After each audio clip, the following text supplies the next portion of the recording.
নমস্কাৰ বন্ধু বান্ধৱীসকল, সকলোৰে খবৰ নিশ্চয় ভাল আৰু মোৰো ভালে আছোঁ। তো আজি আমি আলোচনা কৰিম যে আসাম পুলিচৰ এটা নতুন ভেকেঞ্চি কথা আৰু এটা পদ আছে যোনটো কনষ্টেবল গ্ৰেড 3 বুলি কয়। এই পষ্টৰ বিষয়ে আমি ফুল ডিটেইলছ আমি এই ভিডিঅ'ৰ যোগেদি আমি আলোচনা কৰিম, যিহেতু আপোনালোকৰ কমেণ্টে বহুত মোক আমনি কৰি আছে, দাদা আমাৰ কনষ্টেবল গ্ৰেড 3 এটা কমপ্লিট ডিটেইলছ এটা ভিডিঅ' লাগে বা তাৰ চিলেকশ্যন প্ৰচেছটো কেনেকুৱা হ'ব, তাত বা চাকৰি পোৱাৰ পাছত তাত ডিউটি কেনেকুৱা হ'ব বা পষ্টিং ক'ত হ'ব, কেনেকুৱা ধৰণৰ হ'ব বা বহুতে মোক কমেণ্ট কৰি আছে। সেইকাৰণে আপোনালোকক ভাবিলোঁ মই এটা ডিটেইলছ আপোনালোকক এটা কমপ্লিট ডিটেইলছ আপোনালোকক এটা ভিডিঅ'ৰ যোগেদি বুজাবলৈ চেষ্টা কৰিছোঁ, যিহেতু আপোনালোকৰ কমেণ্টৰ ওপৰত মই সদায় এটা ৰেছপন্সিবিলিটি দিব বিচাৰিছোঁ। কাৰণ আপোনালোকৰ কমেণ্টৰ যোগেদি মোৰ এটা অনুভৱ আহে যে আপোনালোকৰ মাজত সদায় থাকোঁ বা আপোনালোকৰ মাজত সদায় আপডেট দি থাকিব বিচাৰিছোঁ। এইটো কাৰণে আপোনালোকৰ কমেণ্টত সদায় মই বহুত ধন্যবাদ দিছোঁ যে আপোনালোকে কমেণ্ট কৰাৰ কাৰণে।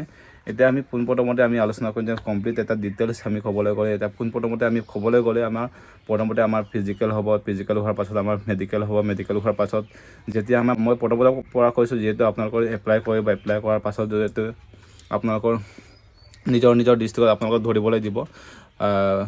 তাতে আছে দৌৰাটো 32 মিটাৰ, আপোনালোকে নিশ্চয় গম পাইছে, য'ত নেকি আপোনালোকৰ এক্সেলেণ্ট টাইম আছে 10 মিনিট আৰু নৰ্মেল টাইম আছে আপোনালোকৰ 14 মিনিট। 32 মিটাৰ আপোনালোকৰ 14 মিনিটৰ ভিতৰত আপোনালোক কমপ্লিট কৰিব লাগিব। আৰু আপোনালোকৰ লং জাম্প 16.5 ফুট মাৰিব লাগিব। সেইখিনি কথা হয়তো গম পাইছে, যোনসকল ল'ৰা ছোৱালী হয়তো আগতে ইণ্টাৰভিউ দি পাইছে তেওঁলোকে হয়তো জানে। আৰু যোনসকল ল'ৰা ছোৱালীয়ে নতুনকৈ বা ইণ্টাৰভিউ দিব বা নতুনকৈ যদি এপ্লাই কৰিছে তেওঁলোকে হয়তো এই ভিডিঅ'টো কমপ্লিট ডিটেইলছ চোৱা। কাৰণ তোমালোকৰ এতিয়া হয়তো তোমালোকে এতিয়া দি পোৱা নাই, হয়তো তোমালোকে ভাবিছা বহুত হাৰ্ড হ'ব নেকি বা বহুত পঢ়িব লাগিব বা বহুত কষ্ট কৰিব লাগিব নেকি, এনেকুৱা চিন্তা কৰিব আপোনালোকে। এই ভিডিঅ'টো আপোনালোকে কমপ্লিট ডিটেইলছটো শেষলৈকে চোৱা, তেতিয়া আপোনালোকে এটাও ডাউট কুৱেশ্যন নাই, আপোনালোকৰ এইটো একো টান নহ'ব বা আপোনালোকৰ একো আপোনালোকৰ ইনফেকশ্যন বা আপোনালোকৰ অসুবিধা নহ'ব। তো মই ভাবোঁ আপোনালোকৰ এই ভিডিঅ'টো নিশ্চয় চাই লাইক কমেণ্ট শ্বেয়াৰ কৰিব আৰু ছাবস্ক্ৰাইব কৰিব। আৰু আপোনালোকৰ এই কনষ্টেবল গ্ৰেড 3 য'ত নেকি আপোনালোকে নিশ্চয় গম পাইছে, যোনটো আগতে এটা SRF বুলি আছিলে, যোনটো ASRF বুলি আছিলে, যোনটো আছাম স্পেচিয়েল ৰিজাৰ্ভ ফ'ৰ্চ বুলি এটা আছিলে। এই কনষ্টেবল গ্ৰেড 3 আগতে এটা SI স্পেচিয়েল ৰিজাৰ্ভ ফ'ৰ্চ এটা বেটেলিয়ন আছিলে, যোনটো এতিয়া APBN কৰালে আপোনালোকে নিশ্চয় গম পাইছে, যোনটো 29, 30, 31, 32 যোনটো 4টা বেটেলিয়ন গঠন কৰালে, সিহঁতৰ এটা বেলেগকৈ। আৰু ISF বুলি এটা আছিলে, আছাম ইণ্ডাষ্ট্ৰিয়েল ছিকিউৰিটি ফ'ৰ্চ, এনেকুৱা এটা পষ্ট আছিলে, যোনটো হয়তো 2023 চনত এটা পষ্ট ওলাইছিলে সেনেকুৱাকৈ। তো এইখিনি পষ্টত আমি এতিয়া বা এপ্লাই কৰিবলৈ বা কি কোৱালিফিকেশ্যন হ'ব লাগে কমপ্লিট আপোনালোকৰ ডিটেইলছ বুজাবলৈ চেষ্টা কৰিম। যিহেতু অহা 28 তাৰিখে আমাৰ যিহেতু লাষ্ট ডেট আছে এপ্লাইৰ, অহা 28 তাৰিখে যিহেতু আমাৰ লাষ্ট ডেট এপ্লাই আছে। যিহেতু আপোনালোকে এপ্লাই সোনকালে কৰা বা যদি যোনসকল ল'ৰা ছোৱালীয়ে হয়তো এপ্লাই কৰিলে তোমালোকে হয়তো দৌৰি থাকা এতিয়াৰ পৰা। কাৰণ বহু ল'ৰা ছোৱালীয়ে হয়তো এতিয়া কেণ্ডিডেট এপ্লাই কৰিব, বহুত হাজাৰ ল'ৰা ছোৱালীয়ে হয়তো এপ্লাই কৰিব বা তোমালোকে তাত উপযুক্ত হ'বলৈ হয়তো আমাৰ কি কোৱালিফিকেশ্যন লাগে। প্ৰথমতে আমাৰ চিম্পুল আপোনালোকে মেট্ৰিক পাছ হ'লেই হ'ল, আৰু আপোনালোকৰ লগতে চাৰ্টিফিকেট কোৱালিফিকেশ্যন থাকিব লাগিব, যোনটো আপোনালোকৰ NCC হওক বা ARNCC হওক বা যিকোনো আপোনালোকৰ NCC চাৰ্টিফিকেট বা হোমগাৰ্ড চাৰ্টিফিকেট থাকিলে আপোনালোকে এই পষ্টত আপোনালোকে উপযুক্ত হয় বা আপোনালোকে এপ্লাই কৰিব পাৰিব।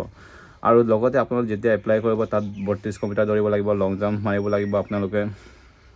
আপোনালোকৰ মেডিকেল চেকআপ চাব, আপোনালোকৰ যোনটো আপোনালোকৰ নখ নি চাব, আপোনালোকৰ চকুটো চাব, আপোনালোকৰ হাতটো চিধা আছে না চিধাকৈ চাব।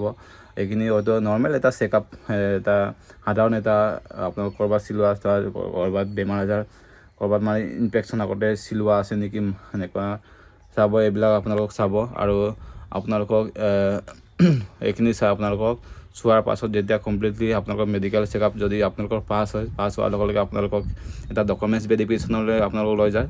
যেতিয়া ডকুমেণ্টছ ভেৰিফিকেশ্যন হ'ব তাৰপাছত আপোনালোকক তাৰপৰা ভেৰিফাই কৰি আপোনালোকক পঠাই দিয়া হ'ব আপোনাৰ ৰানিং মাৰ্কটো শ্লিপটো, যোনটো পাৰফৰ্মেঞ্চ শ্লিপটো আপোনালোকে পাই যাবগৈ। আপুনি কিমান ৰানিং পাইছিলে, আপোনালোকে কিমান লং জাম্প মাৰিছিলে, বা যদি এক্সেলেণ্ট মাৰিছে 20 মাৰ্ক পাব, যদি এক্সেলেণ্ট মৰা নাই যোনটো আপোনালোকে কিমান মাৰ্কৰ পাইছে, বা তাতে গোটেইখিনি পাৰফৰ্মেঞ্চ শ্লিপত আপোনালোকক দেখাবলৈ পাব। আৰু তাৰ যেতিয়া পাছ কৰাৰ পাছত ৰানিং ফিজিকেলটো যেতিয়া পাছ কৰাৰ পাছত আপোনালোকক কমপ্লিটলি আপোনালোকৰ এটা চৰকাৰে বা যোনটো এটা ইহঁতৰ বিভাগৰ ফালৰ পৰা যেতিয়া এক্সামৰ কাৰণে এডমিট আহিব, যদি এক্সামৰ কাৰণে আপোনালোকে যদি এক্সাম দিবলৈ আহে, আপোনালোকে যদি এডমিট কাৰ্ড আহে, আপোনালোকৰ আপোনালোকৰ 50 মাৰ্কৰ এটা কুৱেশ্যন বা 50 মাৰ্কৰ এটা আপোনালোকৰ কুৱেশ্যন কাটিব, য'ত নেকি তাত 100টা কুৱেশ্যন থাকিব। এটা কুৱেশ্যনত হাৰ মাৰ্কে থাকিব, কোনো ধৰণৰ নেগেটিভ মাৰ্কিং নাথাকে। আপোনালোকে তাতো টোক্কা লগাব পাৰে।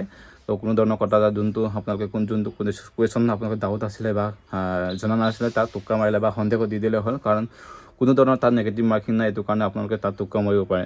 তো আপোনালোকৰ এইখিনি কথা মই কৈ থ'লোঁ। আপোনালোকৰ চিলেকশ্যন প্ৰচেছটো এনেকুৱা ধৰণৰ। তাৰ প্ৰথমতে আপোনালোকক ফিজিকেল হ'ব, তাৰপাছত ৰিটেন হ'ব, তাৰপাছত চাইকেমেট্ৰিক টেষ্ট হ'ব, যোনটোত কয় আমি ভাইভা, অৰেল ভাইভা বুলি কয়। তাৰ পাছতে আপোনালোকৰ মেৰিট লিষ্টটো আহে, লাষ্ট মেৰিট লিষ্ট যোনটো আপোনালোকৰ ফাইনেল ৰিজাল্ট বুলি কয়।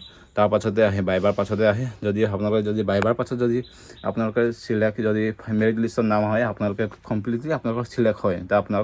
আপুনি কমপ্লিট মানে আপুনি চাকৰি পাই যায় আৰু তেনেকুৱা ধৰণৰ চিলেকশ্যন প্ৰচেছটো। আৰু আপোনালোকৰ আৰু বাকী যদি কিবা থাকে, আপোনালোকৰ সুবিধা থাকে, মোক কমেণ্ট কৰি জনাব। এইটোৱে আছিল আজিৰ ভিডিঅ'। যদি ভিডিঅ' ভাল পায় লাইক কমেণ্ট শ্বেয়াৰ কৰিব। যদি নতুনকৈ চেনেলটোত আহিছে ছাবস্ক্ৰাইব কৰি দিব। তো বাই বাই, নেক্সট ভিডিঅ' লগ পাম।